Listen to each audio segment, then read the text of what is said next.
कि हमरा के ना सतई हो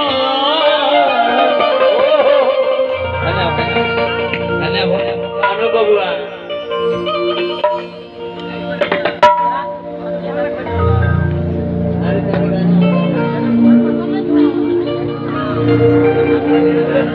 गाना होता है कि हमरा के ना सतई हो। लड़किया के शादी तो हो गई लड़का कैसे कहता अरे कैसे बेटी पतो होकर तनी रोहन सीखो पापा लोग डर लग पाए ना से देखे ना तो का करते लुहा के कि हमरा के ना सतई हो पियावा के प्यार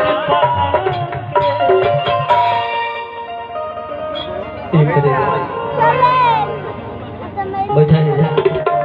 अरे बैठा हो बैठिए आप भी बैठिए कुछ जाने बैठ जाए आप जाने बैठे तनी एक्शन में बोलो एक्शन तो बुझाएगा चाहिए रोल करते रहो डोल मत करो बैठे का तेज कर लो खाना रहो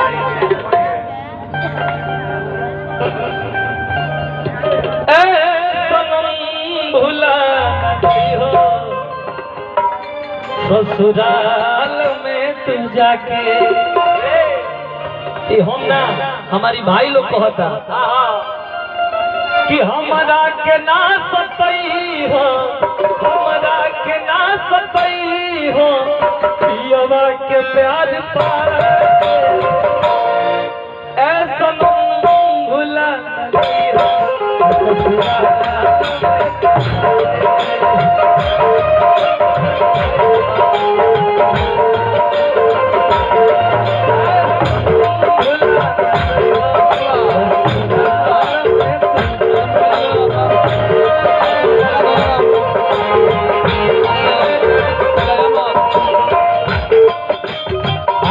हो लेके भाग चली हमरा के ना सतई हो हमरा के ना सतई हो पियवा के प्यार ए सनम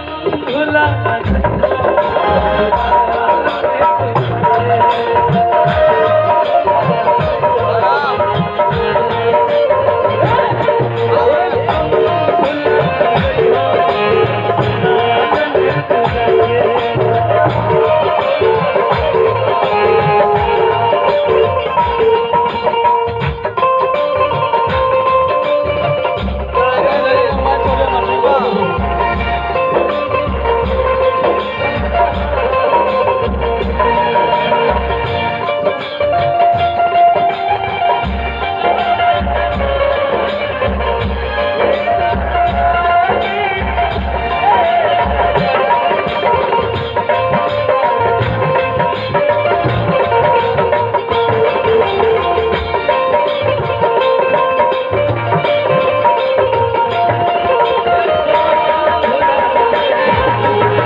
पुरस्कार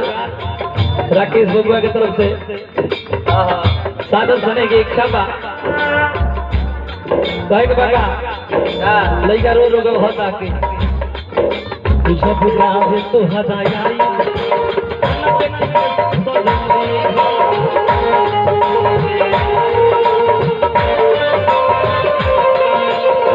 कौन लड़का के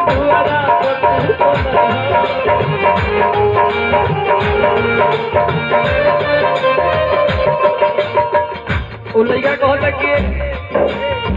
एक करिया पहले वाली जब गाँव हम तोहरे आई तो कम से कम देख के हमरा के शर्मई हो जो लजई हो जो लड़का कहता कहा कम से कम एगो छोट लड़का से जब हमरा के देखियो तो बोला ली हो कहता का जब गाँव में तो हजा जाए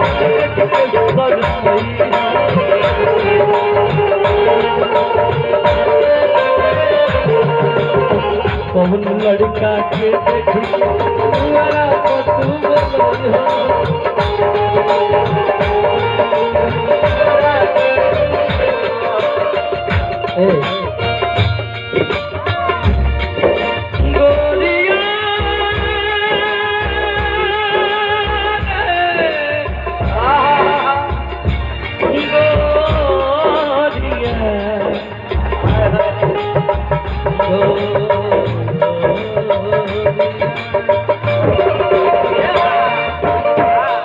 देखिए, अरे वाह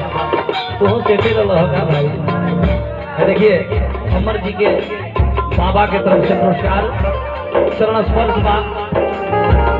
प्रभु से विनती, माता रानी से निवेदन कि हमेशा आशीर्वाद ये घर परिवार पे बनल रहे। और आज जौन कितना जनता जुटावल गई, कितना लोग के बुलावल गई,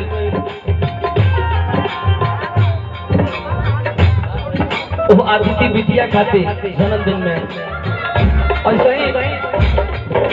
आजीवन आशीर्वाद सबके रहे। वो बिटिया के